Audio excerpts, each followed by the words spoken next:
княства мела шляхту, мела рыцарскую прослойку.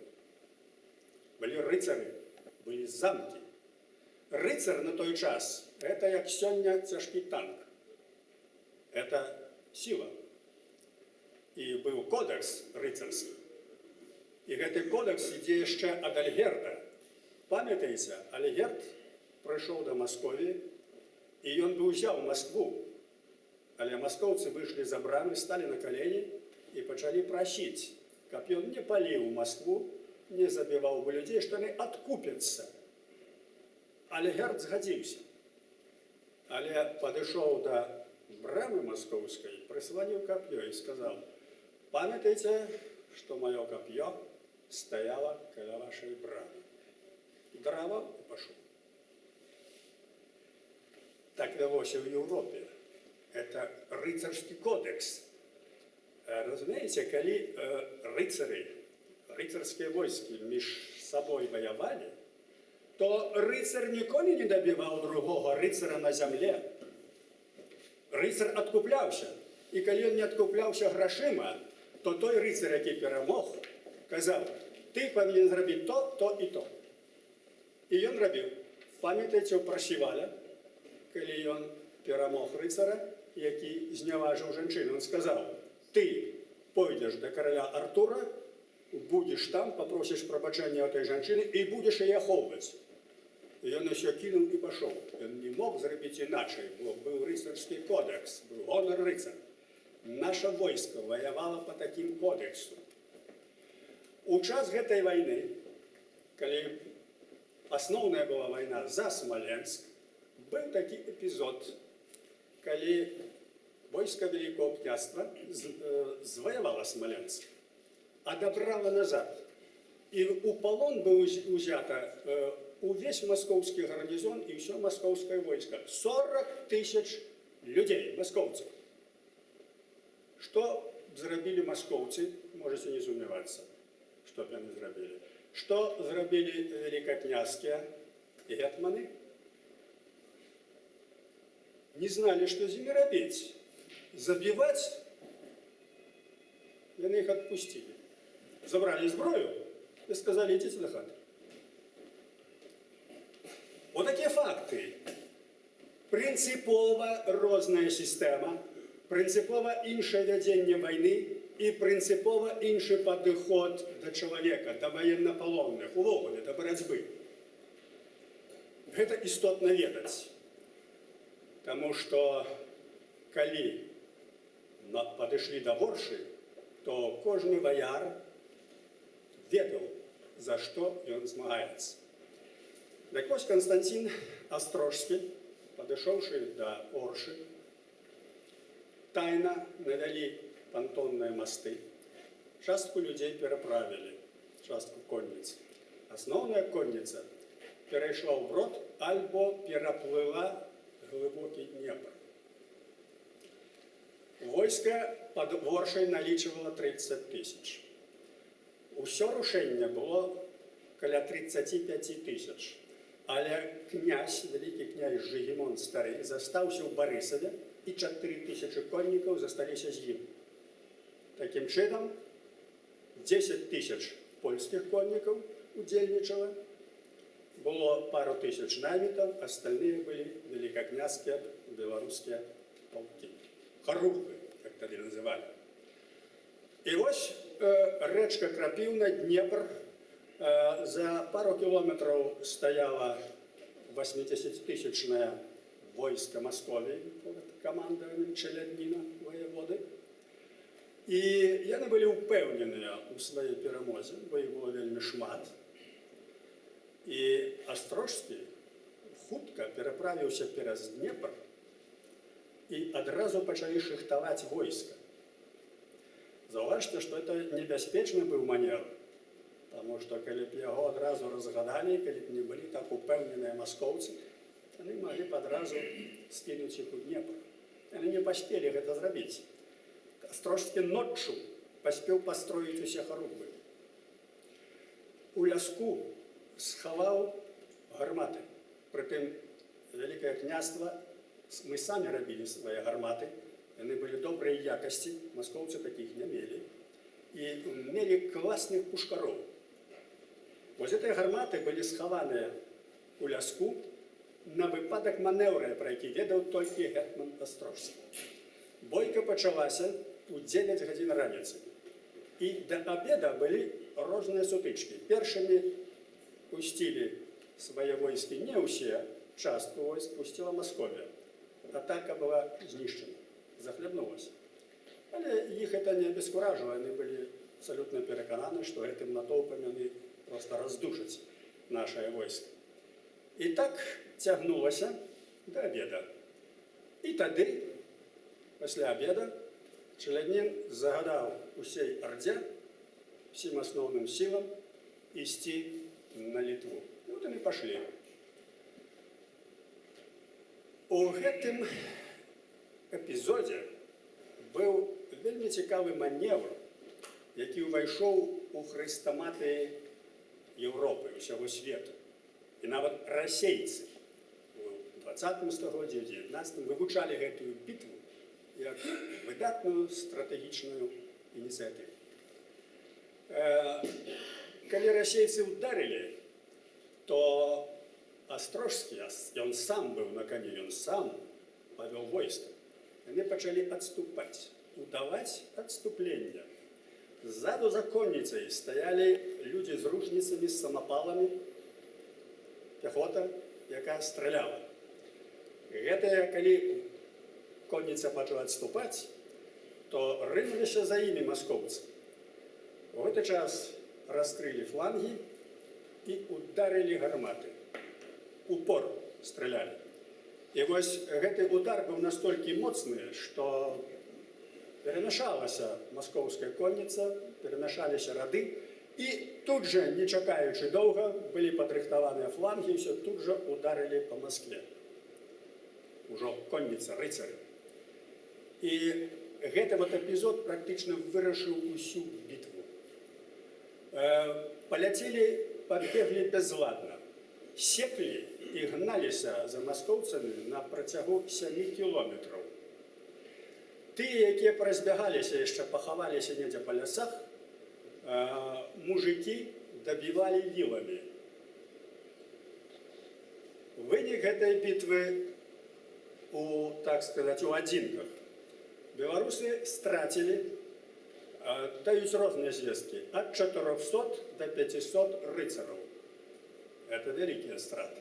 Масковія страціла 40 000. Таму гэта была поўная перамога. І перамога, як кажуць, дзе маскоўцы былі разбіты начыста. Якія вынікі гэтай перамогі? Вынікі, перш за ўсё, што калі б яе не было, то магчыма тое, што сталася ў канцы 18 стагоддзя, магло б стацца раней. А так, яшчэ 2 стагоддзі развівалася беларуская культура, развівалася наша дзяржава, стварыла вялікі грунт, на якім мы стаім. Вельмі была вялікая небяспека з усходу. Гэта Масковія ўвесь час накаплівала свае сілы, і практычна Вялікае княства было 1 на 1 з Москвой. Польшча ў той час, у 514 годзе, это была невялікая дзяржаўка. Асноўная сіла, культурная, дзяржаўная, ваенная, это было Вялікае княства. І Еўропа занята сваімі праблемамі, але мы бачым, што немцы, Габсбургі, якія лічылі сябе наследнікамі рымскіх імператараў, яны таксама мелі свае ідэі, каб не мець пад бокам такого моцнага суперніка, як Вялікае княства. І, натуральна, находзілі саюзніка, стараліся знайсці у Масковіі. Гэта ўсё часова, потым бы была вайна між імі. Але гэтая дыпламатыя засталася па сённяшні дзень. І гісторыя потым 18 стагоддзя, 19, 20 стагоддзя, Другая сусветная вайна і Першая сусветная, яна вынікала з гэтым дачыненнем паміж немцамі і Расіяй. Бітва пад Оршай затрымала гэтую экспансію, затрымала на 2 стагоддзі. Яна прыпыніла гэтую экспансію з усходу. Не ўдалося, праўда, дабраць Смаленска, не ўдалося дабраць шмат іншых гарадоў. І вельмі істотна, што аўтарытэт Вялікого княства падняўся ва ўсім свеце. Татары крымскія, яны звычайна нападалі на землі Вялікого княства. Калі яны ўбачылі, што Масковія была поўнасцю разгромлена, яны перасталі нападаць, 2 гады ўвогуле не нападалі. А потым пачалі нападаць на Масковію. Такая псіхалогія. Нападаюць на слабейшого, на моцнага баяцца.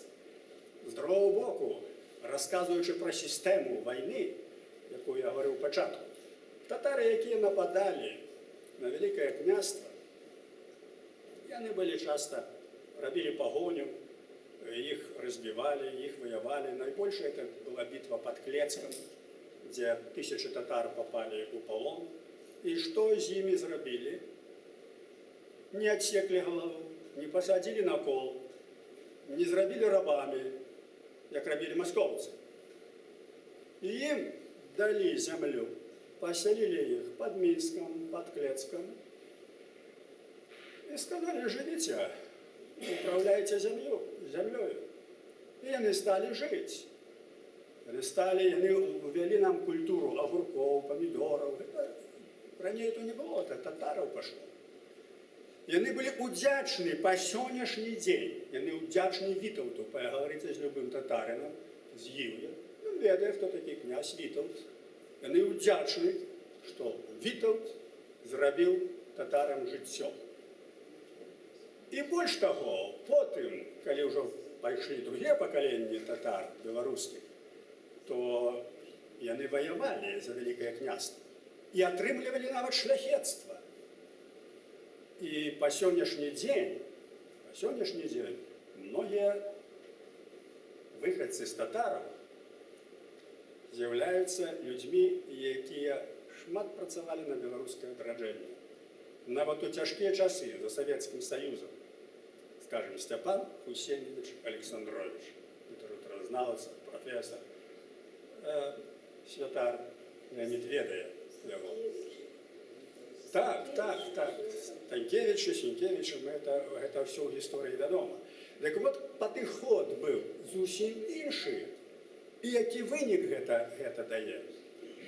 Так што, калі пачынаюць нешта гаварыць з інфантыльнымі, так сказаць, фразамі з захаду, што яны тут вучаць нас дэмакраты, тут яны нешта тут адкрываюць, як кажуць, сякеру пад лавай, нам не трэба этого гаварыць, таму што Еўропа брала з статута Вялікого княства літоўскага. Лісоўчыкі нашы дапамагалі, нашае вольнае наёмнае войска. Мы павінны цаніць сябе, нашыя каштоўнасці, не проста факт, што мы перамаглі ўтрая большае войска Масковіі. Паўтараю, ніколі не было выпадка, каб беларусаў было, войска беларускае было больше. Заўсёды была ў меншасці. І ў большасці перамагала. Это з'ява звычайная для нашай ваеннай гісторыі. Але для нас істотна, што за гэтым было, якія ідэі, якія падыходы, якая была сістэма, якое было грамадства, якія каштоўнасці мы абаранялі. І сёння, святкуючы гэтую дату, гэты дзень, і разумеючы яе гістарычнасць, што яна прыпыніла гэтую экспансію на многія гады, што яна ўратавала усходнюю Беларусь на доўгі час, мы павінны яшчэ і думаць і гаварыць пра тое, якія каштоўнасці былі захаваныя і дзеля чаго нашыя продкі ішлі на смерць, для чаго яны змагаліся. За свабоду любімай бацькаўшчыны, за свабоду любімага Вялікого княства. Это былі патрыёты. Вось што такое абазначае для нас гэтая бітва пад Оршай. І ў пляне духоўным, і ў пляне гістарычным. Не сумняваюся, як толькі кончыцца гэтая цема, гэты рэжым, які ёсць на Беларусі, гэта будзе важнае нацыянальнае свята. яно будзе выхадным днём, будуць адпаведныя ордэны і медалі, прысвечаны гэтай даты. І за вялікія дасягненні вайсковыя людзі будуць узнагароджвацца гэтымі ордэнамі. Гэта ўсё будзе, бо гэтая бітва па свайму значэнню такая ж, як і бітва пад Грунвальдам. Такая, як і бітва пад Грунвальдам. Гэта наш Грунвальд. Гэта тое, што з'яўляецца нашым гонарам, нашай годнасцю, нашым сцягам. Дарэчы, Душдушевскі, калі працаваў над прапановай нацыянальнага сцяга для Рады ВНР, то ён зыходзіў з карціны «Бітва пад Оршай», дзе вось гэтыя люйдеры на піках, там іх сотні намалёвана. Это крыж святого Юрія. Вымпел такі флюгер і, вы ведаеце па карціне. Вось адтуль гэта таксама узята, адтуль пайшло. Так што шмат што і ў ідэёвым, і ў гістарычным пляне, і ў пляне нашага гонару ідзе ад гэтай вялікай даты. З чым вас яшчэ раз віншую і зычу наступны раз спаткаць гэтае свята ў вольнай Беларусі. Жыве Беларусь! Дякую.